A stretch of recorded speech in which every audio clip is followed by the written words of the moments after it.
আসসালামু আলাইকুম। আমরা অনেকে ভাবি ব্রেস্ট ক্যান্সার হঠাৎ করে হয়।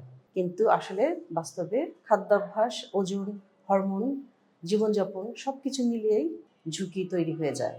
তাই আজকে আমি সহজভাবে বলবো কিভাবে খাবার ও লাইফস্টাইলের মাধ্যমে ব্রেস্ট ক্যান্সারের ঝুঁকি কিছুটা হলেও কমানো যায়। আমি doctor Tasmia Tahmid, oncoplastic breast surgeon, national health service ইউকেতে কাজ করি এবং ঢাকাতে কাজ করি।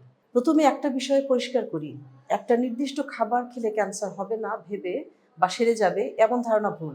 তবে নিয়মিত সুষম খাবার খেলে শরীরের প্রতিরোধ ক্ষমতা ভালো থাকে, কোষের অস্বাভাবিক পরিবর্তনের ঝুঁকি কমে। তাই প্রতিদিনের খাবারে বেশি করে সবুজ শাকসবজি রাখুন।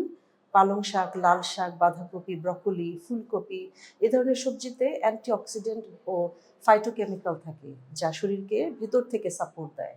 উজ্জ্বল রঙের ফল ও সবজি যেমন গাজর, কুমড়া, পেঁপে, কমলা, লেবু এসবেও থাকে ক্যারোটিনয়েড, যা কোষকে সুরক্ষা দেয়। বেরি জাতীয় ফল যেমন স্ট্রবেরি বা ব্লুবেরি ভালো, তবে না পেলে দেশি ফলে যথেষ্ট। পেয়ারা, জাম, মাল্টা এসবেও প্রচুর ভিটামিন সি ও অ্যান্টিঅক্সিডেন্ট আছে। খাবারে পরিমতো হলুদ ব্যবহার করতে পারেন, এতে থাকা কারকিউমিন প্রদাহ কমাতে সাহায্য করে।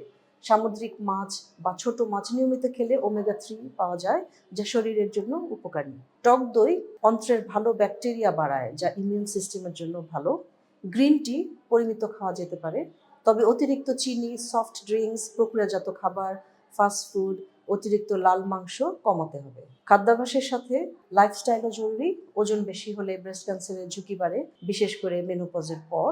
তাই নিয়মিত হাঁটা বা ব্যায়াম খুব জরুরি। এসব নিয়ম মানার পাশাপাশি নিয়মিত স্ক্রিনিং এর বিকল্প নেই। নির্দিষ্ট বয়সের পর ম্যামোগ্রাম করুন, যেমন 35-এর পর থেকে। মাসে একবার নিজের ব্রেস্ট পরীক্ষা করুন এবং সেখানে কোনো পরিবর্তন দেখলে দেরি করবেন না। সচেতনতা, সুষম খাবার এবং নিয়মিত পরীক্ষা এই তিনটাই ব্রেস্ট ক্যান্সার প্রতিরোধের মূল ভিত্তি। ধন্যবাদ।